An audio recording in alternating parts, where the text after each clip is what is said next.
The ancient Indian astrologer में। दोस्तों आज हम देखेंगे एसएससी सीजीएल योगिन कुंडली। दोस्तों बहुत से एस्पायरेंट्स डिमांड कर रहे थे कि आप एसएससी सीजीएल का योग कैसे बनता है ये समझाइए, तो उसके लिए मैं आज प्रोग्राम लेकर आया हूँ। दोस्तों उसके लिए कुछ रूल्स होते हैं दोस्तों, for top inspector and ASO post. उसके लिए दोस्तों रूल्स होते हैं कुछ। आइए देखते हैं दोस्तों, रूल्स समझते हैं, रूल्स क्या कहते हैं। देखिए दोस्तों, पहला रूल देखिए दोस्तों क्या कहता है कि आत्मकारक एंड अमात्य कारक कंजंक्शन इन केंद्र। दोस्तों आत्मकारक अमात्य कारक होता क्या, पहले आप ये समझ लीजिए। दोस्तों आत्मकारक जो होता है, आत्मकारक ये हाईएस्ट डिग्री प्लैनेट होता है। हाईएस्ट डिग्री प्लैनेट होता है बर्थ चार्ट में। और जो अमात्य कारक होता है दोस्तों, अमात्य कारक ये सेकेंड हाईएस्ट डिग्री प्लैनेट होता है बर्थ चार्ट में, सेकेंड हाईएस्ट डिग्री प्लैनेट। तो देखिए दोस्तों, फर्स्ट रूल क्या कहता है कि आत्मकारक एंड अमात्य कारक कंजंक्शन इन केंद्र।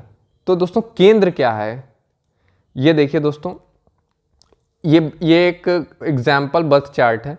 तो केंद्र दोस्तों ये हाउसेस हो गए, ये फर्स्ट हाउस, ये फोर्थ हाउस, ये सेवेंथ हाउस और ये 10th हाउस। दोस्तों ये केंद्र है। अगर यहाँ पर आत्मकारक और अमात्य कारक का कंजंक्शन हो रहा है, दोनों साथ में बैठ रहे हैं इन चारों हाउसेस में से किसी भी हाउस में, तो यह योग का निर्माण हो जाता है दोस्तों।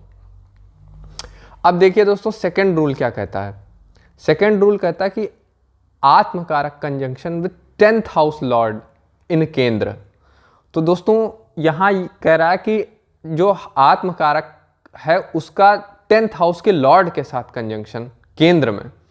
तो दोस्तों 10th हाउस का लॉर्ड, दोस्तों जो इस हाउस का जो लॉर्ड होगा उसका कंजंक्शन किसी भी हाउस में, ये जैसे ये first house, fourth house, seventh house और 10th हाउस में से किसी भी हाउस में कंजंक्शन 10th हाउस के साथ आत्मकारक का यह योग बना देता है दोस्तों। फिर ये थर्ड रूल देखिए दोस्तों क्या कह रहा है। थर्ड रूल कह रहा है कि अमात्य कारक conjunction with 10th house in केंद्र। तो दोस्तों अमात्य कारक का कंजंक्शन इन चारों हाउसेस में से किसी भी हाउस में अगर हो जाता है तो यह योग बन जाता है दोस्तों। और फिर चौथा रूल दोस्तों क्या कह रहा है कि पावरफुल नीचभंग राजयोग दोस्तों बनना चाहिए। दोस्तों नीचभंग राजयोग पे हमारे वीडियो हमारे YouTube चैनल पर पड़े हुए हैं, आप चाहे तो देख सकते हैं, नहीं तो मैं नीचभंग राजयोग पे एक अच्छा डिटेल्ड वीडियो बना दूंगा। तो दोस्तों एक चौथा रूल ये कहता है कि पावरफुल नीचभंग राजयोग भी दोस्तों इंस्पेक्टर और एएसओ पोस्ट के लिए, जो एसएससी सीजीएल की टॉप पोस्ट होती हैं उसके लिए दोस्तों अगर पावरफुल नीचभंग राजयोग बनता है तो दोस्तों तो इसका और पोटेंसी इसका वो बढ़ जाता है दोस्तों, इंस्पेक्टर और एएसओ पोस्ट पाने का चांस बढ़ जाता है। अब पांचवा रूल देखिए दोस्तों क्या कहता है। पांचवा रूल कहता है कि आत्मकारक इन केंद्र विद वर्गोत्तम नवांश। दोस्तों ये वर्गोत्तम नवांश क्या है, आइए देखते हैं दोस्तों, समझते हैं। देखिए दोस्तों यहाँ दो बर्थ चार्ट हैं दोस्तों। ये आपका बर्थ चार्ट हो गया, मान लीजिए फॉर एग्जांपल बर्थ चार्ट हो गया, और ये नवांश चार्ट हो गया मान लीजिए। तो दोस्तों जो राशि यहाँ लग्न में पड़ रही है वही राशि यहाँ नवमांश में भी पड़नी चाहिए, तो दोस्तों ये वर्गोत्तम हो जाता है। तो यही ये रूल दोस्तों कह रहा है कि आत्मकारक अगर आपके बर्थ चार्ट में केंद्र में हो और नवमांश आपका वर्गोत्तम हो तो दोस्तों तब भी यह योग का निर्माण हो जाता है दोस्तों। अब छठा रूल देखिए दोस्तों क्या कहता है कि अमात्य कारक इन केंद्र, अमात्य कारक इन केंद्र विद वर्गोत्तम नवमांश। तो दोस्तों उसी तरीके से अमात्य कारक का केंद्र में होना, अमात्य कारक इन चारों में से किसी भी हाउस में हो और नवमांश जो है वर्गोत्तम हो यहाँ पर, तो इस योग का दोस्तों निर्माण हो जाता है दोस्तों। सातवां रूल क्या कह रहा है कि आत्मकारक अमात्य कारक both are sitting in the केंद्र हाउसेस। तो दोस्तों आत्मकारक और अमात्य कारक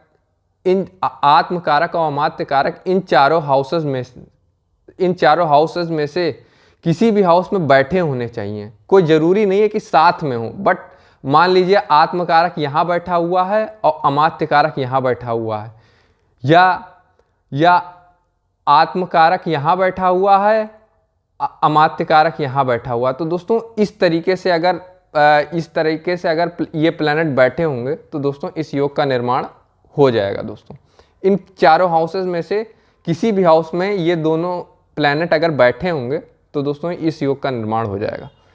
अब देखिए दोस्तों 8वां रूल क्या कहता है। 8वां रूल दोस्तों कृष्णमूर्ति पद्धति का सिद्धांत है। दोस्तों बहुत ही सटीक होता है दोस्तों ये भी, कि 10th हाउस का जो सब लॉर्ड होता है, 10th हाउस का दोस्तों एक उप नक्षत्रेश होता है जिसे सब लॉर्ड कहते हैं, उसका रिलेशन अगर 6th और 10th हाउस से बन जाता है दोस्तों, तब भी इस योग का दोस्तों निर्माण हो जाता है। अब देख लेते हैं दोस्तों फॉर ग्रुप सी पोस्ट। अभी हमने ग्रुप बी पोस्टों के बारे में देखा, अब ग्रुप सी पोस्ट के बारे में कुछ देख लेते हैं दोस्तों। देखिए दोस्तों ग्रुप सी पोस्ट के लिए पहला रूल क्या कहता है कि आत्मकारक एंड अमात्य कारक conjunction in any house of the birth chart except केंद्र। केंद्र में हो जाएगा तो ग्रुप बी पोस्ट दिला देगा, इसलिए केंद्र के अलावा अगर किसी भी हाउस में इन दोनों का कंजंक्शन होता है तो ग्रुप सी पोस्ट आपको मिल सकती है। और फिर सेकेंड रूल क्या कहता है कि आत्मकारक conjunction with 10th house lord in any house except केंद्र। वैसे ही दोस्तों आत्मकारक का 10th हाउस के लॉर्ड के साथ कंजंक्शन किसी भी हाउस में केंद्र में होगा तो ग्रुप बी दिला देगा, नहीं होगा तो ग्रुप सी दिला देगा।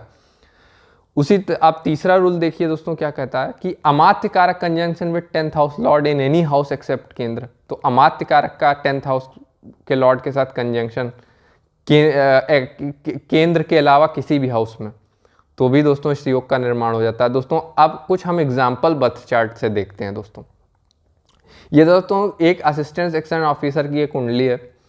तो देखिए दोस्तों यहाँ पर अगर हम देखें तो यहाँ आत्मकारक क्या हो गया। देखिए दोस्तों आत्मकारक मैंने क्या बताया था, हाईएस्ट डिग्री का जो प्लैनेट होता है। तो देखिए दोस्तों आत्मकारक यहाँ हाईएस्ट डिग्री का प्लैनेट कौन सा है दोस्तों, इसमें हम राहु और केतु को इंक्लूड नहीं करते हैं। राहु केतु जेमिनी एस्ट्रोलॉजी में राहु केतु को हम प्लैनेट नहीं मानते हैं दोस्तों। तो ये दोस्तों आत्मकारक अमात्य कारक जेमिनी रूल का सिद्धांत है और बहुत ही सटीक दोस्तों ये होता है, खासकर सरकारी सेवा के लिए। तो देखिए दोस्तों यहाँ पर आत्मकारक जो हो गया वो शुक्र हो गया, 29 डिग्री का है लगभग। तो देखिए दोस्तों आत्मकारक कहाँ बैठा हुआ, केंद्र में बैठा हुआ। ये देखिए दोस्तों यहाँ केंद्र में बैठा, और यहाँ पर इनका जो नौमांश है दोस्तों, ये देखिए दोस्तों ये 3 नंबर यहाँ लिखा है, और यहाँ देखिए दोस्तों ये जो नौमांश है इनका वो भी यहाँ 3 नंबर आ गया। तो दोस्तों नौमांश वर्गोत्तम हो गया दोस्तों इनका। तो दोस्तों इस कारण से इसमें कौन सा देखिए दोस्तों रूल लग गया इसमें। अगर हम रूल देखें तो कौन सा रूल ये इंस्पेक्टर और एएसओ वाला लग गया। देखिए दोस्तों यहाँ पर कौन सा रूल लग गया कि आत्मकारक इन केंद्र, ये 5वां रूल देखिए दोस्तों, 5वां रूल ये लग गया कि आत्मकारक केंद्र में है और नवमांश वर्गोत्तम है दोस्तों। ये देखिए दोस्तों ये रूल लग गया। तो दोस्तों ये इसलिए इनको एसओ पोस्ट मिली दोस्तों। अब देखिए दोस्तों ये दूसरा बर्थ चार्ट है, ये इंस्पेक्टर है जीएसटी में। देखिए दोस्तों यहाँ पर देखिए, ये देखिए दोस्तों सन यहाँ पर हाईएस्ट डिग्री यहाँ आत्मकारक सूर्य हो गया दोस्तों। और जो अमात्य कारक है, अमात्य कारक देखिए दोस्तों, अमात्य कारक यहाँ शुक्र हो गया। तो देखिए दोस्तों यहाँ डायरेक्ट आत्मकारक और अमात्य कारक का कंजंक्शन केंद्र में हो रहा है, वो भी 10th हाउस में। तो देखिए दोस्तों यहाँ कौन सा रूल लग गया, ये ग्रुप बी पोस्ट का कौन सा रूल लग गया। देखिए दोस्तों यहाँ पर कौन सा रूल लग गया, आत्मकारक अमात्य कारक कंजंक्शन, पहला ही रूल लग गया, आत्मकारक अमात्य कारक कंजंक्शन केंद्र, वो भी 10th हाउस में हो रहा है। तो देखिए दोस्तों इनको inspector in GST post GST मिला है। अब देखिए दोस्तों यहाँ पर तीसरा एग्जाम्पल हम लेते हैं। देखिए दोस्तों यहाँ पर अगर हम देखें तो इनके लग्न में दोस्तों, लग्न में यहाँ पर देखिए दोस्तों, यहाँ पर लग्न में सूर्य और शुक्र दोस्तों यहाँ सूर्य नीच का बैठा और शुक्र सूर्य की नीचता भंग कर रहा है। तो दोस्तों इनके में तो नीचभंग राजयोग भी बन रहा है दोस्तों। यहाँ पर नीचभंग दोस्तों राजयोग भी बन रहा है, बहुत जबरदस्त नीचभंग राजयोग है। तो दोस्तों यहाँ पर मैंने कौन सा रूल बताया, यहाँ पर कौन सा रूल लग रहा है inspector post group B post का। देखिए दोस्तों यहाँ पर कौन सा रूल लग रहा है, यहाँ पर पावरफुल नीचभंग राजयोग। तो देखिए दोस्तों, तो इनको मिला इंस्पेक्टर इनकम टैक्स। ये देखिए दोस्तों ज़बरदस्त नीचभंग राजयोग बन रहा है। अब देखिए दोस्तों यहाँ एक ग्रुप सी पोस्ट का भी एग्जाम्पल मैंने लिया, टैक्स असिस्टेंट है दोस्तों ये। तो देखिए दोस्तों यहाँ पर आत्मकारक क्या है, आत्मकारक यहाँ पर सबसे हाईएस्ट डिग्री का प्लैनेट देखो शुक्र आ रहा है 28 डिग्री का लगभग, और शुक्र और मंगल देखिए दोस्तों, मंगल सेकेंड हाईएस्ट डिग्री का अमात्य कारक हो गया। इन दोनों का कंजंक्शन दोस्तों यहाँ पर 11th हाउस में हो रहा है। तो यहाँ पे देखिए दोस्तों ग्रुप सी पोस्ट का कौन सा रूल बताया था मैंने, देखिए दोस्तों कि आत्मकारक एंड अमात्य कारक conjunction in any house of the birth chart except केंद्र। अब देखिए दोस्तों यहाँ पर केंद्र में तो हो नहीं रहा है, केंद्र में नहीं हो रहा है, 11th हाउस में हो रहा है, तो इसलिए इनको ग्रुप सी पोस्ट मिली दोस्तों। अब ये देखिए दोस्तों यहाँ पर एक और बर्थ चार्ट है, यहाँ पर देखिए दोस्तों ये ईडी में असिस्टेंट एनफोर्समेंट ऑफिसर है दोस्तों। यहाँ पर देखिए दोस्तों कौन सा रूल लग रहा है ग्रुप बी पोस्ट का। देखिए दोस्तों यहाँ पर जो हाईएस्ट डिग्री का प्लैनेट है वो कौन है, शनि है। शनि देखिए दोस्तों यहाँ पर, ठीक है, ये आत्मकारक हो गया। और 10th हाउस का लॉर्ड कौन है, शुक्र है दोस्तों।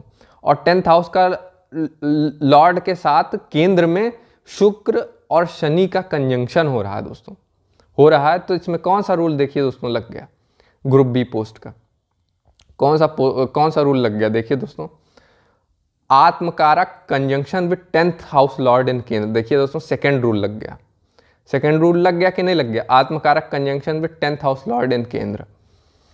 तो देखिए दोस्तों यहाँ पर आत्मकारक शनि हो गया और 10th हाउस का लॉर्ड जो तुला ये जो 7 नंबर दिख रहा है तुला है, ये इसका स्वामी शुक्र देखिए दोस्तों शनि के साथ केंद्र में बैठा हुआ। तो दोस्तों इस प्रकार से मैंने आपको समझाया कि एसएससी सीजीएल योग दोस्तों कुंडली में कैसे बनता है और कैसे देखा जाता है। दोस्तों आप लोग स्वयं भी अपनी कुंडली में देख सकते हैं। और दोस्तों और भी अगर आपको कोई क्वेरी हो तो हमारी वेबसाइट पर किसी भी एस्ट्रोलॉजिकल कंसल्टेशन के लिए आप हमारी जीमेल पर हमें संपर्क कर सकते हैं, द एंशिएंट इंडियन एस्ट्रोलॉजर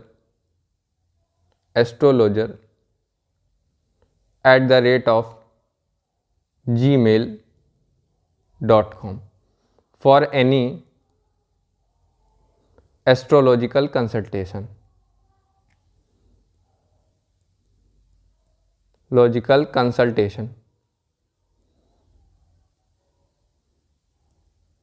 इस पर आप दोस्तों कंसल्ट कर सकते हैं, हमें संपर्क कर सकते हैं दोस्तों। अगर आपको दिखानी भी है तो दोस्तों आप इस ईमेल एड्रेस पर the ancient Indian astrologer @gmail.com दोस्तों इस पर आप संपर्क कर सकते हैं दोस्तों। धन्यवाद दोस्तों।